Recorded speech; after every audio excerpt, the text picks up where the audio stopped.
ہمارے ایک دوست تھے، ان کی بیٹی کی شادی تھی، تو میں کبھی نہیں جاتا ایسے موقعوں پر اس قسم کی جگہ پر، لیکن اس نے میری اتنی منت کی کہ میں شرمندہ ہی ہو گیا. میں نے کہا اچھا بھائی میں آ جاؤں گا.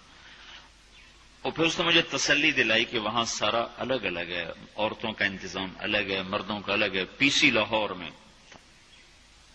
تو میں نے کوئی 30-32 برس کے بعد اس ہوٹل میں قدم رکھا. ماضی کے دھندلکوں میں جھانکتے جھانکتے کتنی صبحیں کتنی شامیں وہاں گزری ہوئی تھیں غفلت کی. تو میں جب وہاں سے نکلنے لگا کھانے کے بعد تو عورتیں نکل رہی تھیں، اکثر بے پرد تھیں. تو وہاں گیلری میں مجھے کسی نے روک لیا، وہ مجھ سے بات کرنے لگ گیا. میں کھڑا ہو گیا.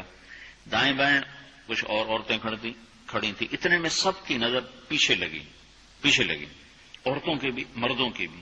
تو مجھے سمجھ میں نہیں آیا کہ یہ نظریں پیچھے کیوں اٹھ رہی.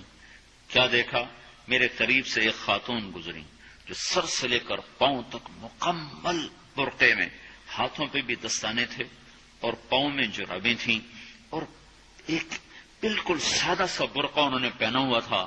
جب وہ گزری ہے تو ایک دم سناٹا چھا گیا، سارے عورتوں پر بھی سارے مردوں پر بھی. تو مجھے اس وقت خیال آیا کہ یہ حق ہے.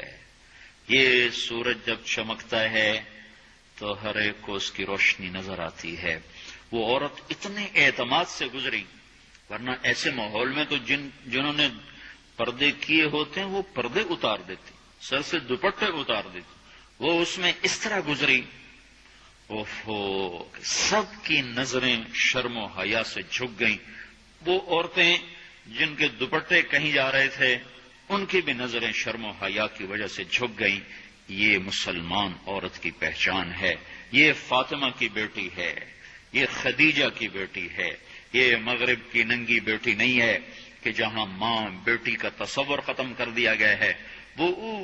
اب وہ گندگی ہماری طرف پھینکنا چاہتے ہیں، وہ ہمیں یہ گند چاٹنے پر لگانا چاہتے ہیں، اور ہم اللہ کی منت کر رہے ہیں یا اللہ تو اس نظام کو توڑ دے.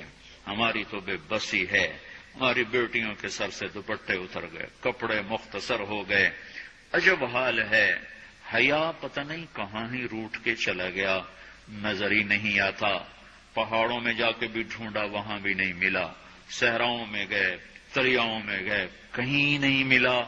کبھی ایک صفت ہوا کرتی تھی، آج پتہ نہیں کہاں سے ملے گی، کس بازار سے ملے گی. وہ منڈیاں ہی بند ہو گئیں.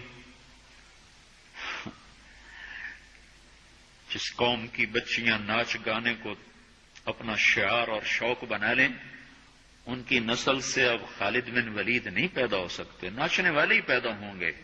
محمد بن قاسم نہیں پیدا ہو سکتے، طارق بن زیاد نہیں پیدا ہو سکتے.